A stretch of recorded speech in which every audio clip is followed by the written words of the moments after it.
Hello, and thank you for joining me. I'm using some new audio and video equipment, so just testing this out. Hopefully, the audio comes across okay. I did listen to it once already, and it's sounded a little tinny, but I don't know if that's just my playback coming off of the laptop. So, if you have any input on the audio, please let me know. So, I have some guests coming up. I have a recording I'm doing on Tuesday that I'm pretty excited about, and looking forward to uploading that. I've got the weekend to do some research on questions, and I it's a topic that I have been um, really getting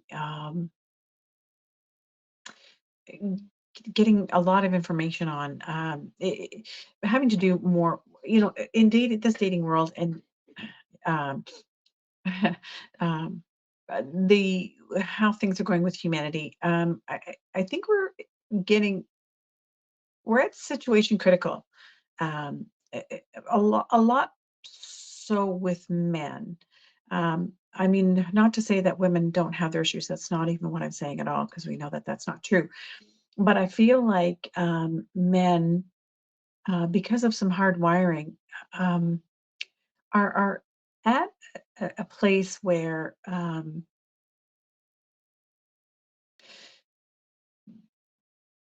there there's there's been some expectation, I think, and that they're not, or they feel like they're not meeting. Just that I've read some stuff, or watched a video on incel, which stands for involuntary celibacy. And it is, you know how women have their young women, teenage, have their body shaming and stuff. Well, it really actually is the same for men. It's just not talked about. Um, but so this involuntary celibacy is that young men, um, are being made to feel inadequate, and are starting to develop a strong, um, I don't want to say hate, but a strong negative response to perceived um, attacks on masculinity, or their ability to measure up. So that I feel like we are, like I said, it's situation critical. And this swipe left, swipe right hasn't helped at all. There's certainly studies on that, the online dating. And my feeling is that the hard wiring, you know, back when I was young, way before internet didn't exist back then. um, you went to a bar, you went to a dance, you went to some social event, a lot of bar going, and um, a man, a person who was interested in someone, mostly men did the pursuing, although some women did go ask men to dance. But um, you, the man had to come across the dance floor. He spotted someone from across the room, and ask a woman to dance right to her face. When I think about that now, back when we were kids, it's just what happened, and you didn't think much of it. But in the behind the screen swipe left, swipe right, where the rejection isn't in your face, the rejection and the lining up of potential people to date, is greater than it ever has been. Back then, you dated someone, you danced and you got along, and you really hung on to that relationship for as long as you could without dating other people, because that getting to that place was hard enough, let alone doing it every weekend, or more often than not. But so I'm going to be diving in a lot into that in my channel here. I'm going to do a little more animal husbandry. That is certainly something that is near and dear to my heart, and I might break things off eventually so that husbandry, animal stuff, is on one video playlist, and then the other stuff, and I'll have this dating thing and the man thing in another. But I have other ones. I'm going to do one on AI. I have my guests lined up for that.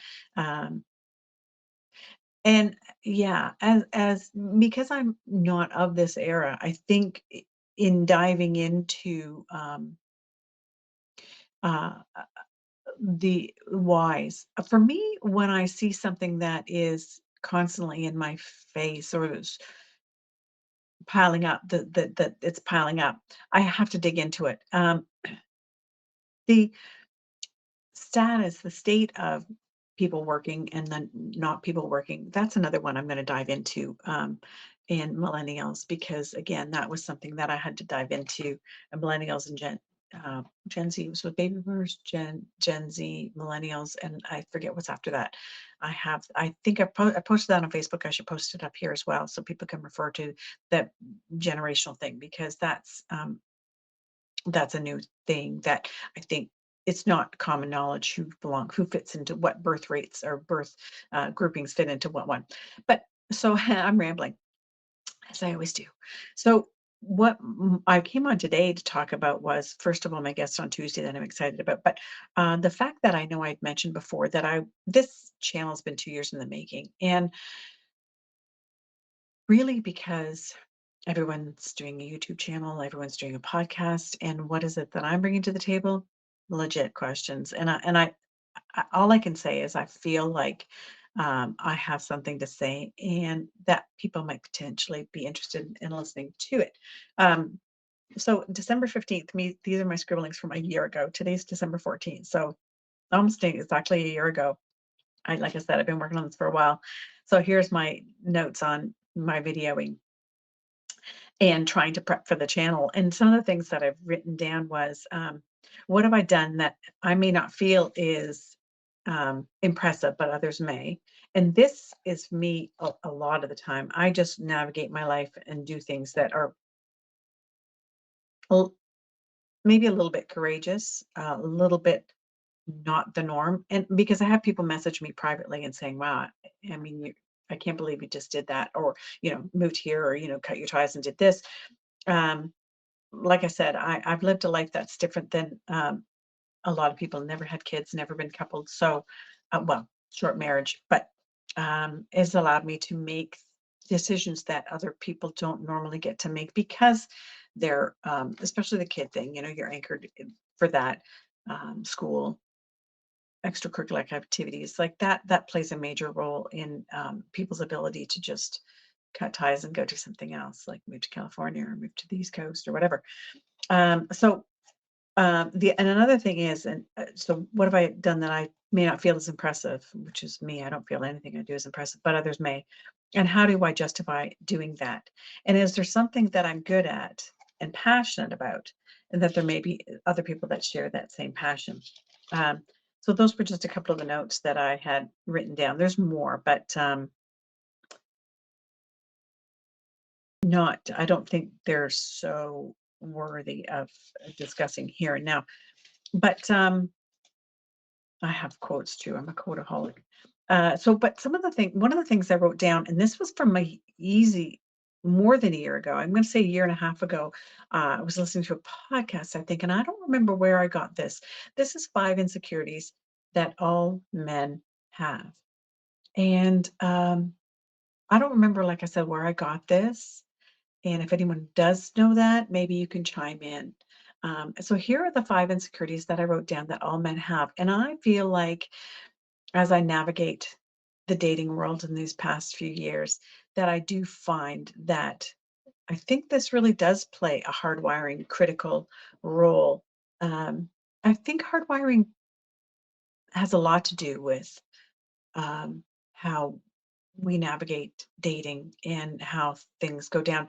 For example, I'm segueing again a bit. I'll get back to the five things, but like, when you're dating when you're young and you're in your procreating years, there's a hardwiring that's a whole bunch different than my age. So I feel like, when you're dating when you're past your procreating years, that there is a different approach, and it's more like you're coming in as a friend as opposed to potential person to, um, have viable offspring, contribute, to the genetics, take care, provide, all those things that are more, in the procreating years, and the survival of that procreating. I mean, when you think of, we're hardwired as animals, and when you look at other animals that procreate and what they go through to make sure their offspring makes it to adulthood self-sufficiency. Um, that's a whole bunch different than now. And I think sometimes because we're not used to dating a mature adult, that we maybe are approaching the dating as if we were back in those days. And I think that that leads us up to a little bit of disappointment. So here are the 5 things, 5 insecurities that all men have. Like I said, I don't know where I got this. I think it's pretty, I think it's kind of spot on, whether we're willing to admit it or not. And I feel that this is a sliding scale thing and is subjective. So these are all, I'm going to lay them out and then we'll talk a little more about it. So one, men are if the man is perceived as weak emotionally. Number 2, seen as inadequate. Number 3, not being good in bed. Number 4, not having the right body. And number 5, being seen as a coward. So, like I said, this is all subjective because not having the right body, let's say, um, my vision of the right body is going to be different than somebody else's. And it's probably might be different than the actual man's version of the right body. I know that there's a lot of studies about the dad bod and how that is perceived as more preferable to women than a guy with a ripped body. And I think I'm just spitting, I don't know for sure, but I'm thinking because the dad bod, there's less that you have to bring to the table. So if you're going out with a guy that's ripped, you don't want to be coming to the body with your muffin top, right? Coming to the table with your muffin top. So I think maybe the dad bod wins out because that makes that takes away some of the requirements of the other person, which I'm not saying that that's a good thing, really. I don't think it is. I think we should all be striving to be our very best physically, emotionally, mentally that we can, and doing whatever we need to do to get there. And I don't think that that happens. And we'll get into another video on that on another day. But like I said, so this I feel like this is a sliding scale because what I might deem as inadequate or weak emotionally, somebody else may not. And I don't know if I give off a vibe that maybe a man picks up on that or any woman does that would then make them feel like they are coming to the table with those 5 things locked in. Because like I said, and so I find that interesting and I would like any input that you may want to share and hopefully you do. And if you've gotten this far, I think, I don't know how much in I'm in. Oh, 13 minutes. If you've gotten this far, please, I would really like it if you would subscribe. Only 15% of the people that watch these videos actually are subscribed to the channel. It really helps my channel grow. It helps me to get out there in front of other people, which would then hopefully um, get bigger, guests on. The more I can get out there, the better I can make this channel. So, I'm going to dive into this a little bit on Tuesday with my guest. I'm going to, like I said, research it this weekend so I can have a lot to good questions. If there's anything you ever want to message me about, I'll put the contact in the down below. Um, I don't think I have any other videos I need to link this to, but I'm going to leave that here. Going to upload this. I'll have, like I said, another video uploading to next week. Maybe do another short on the weekend.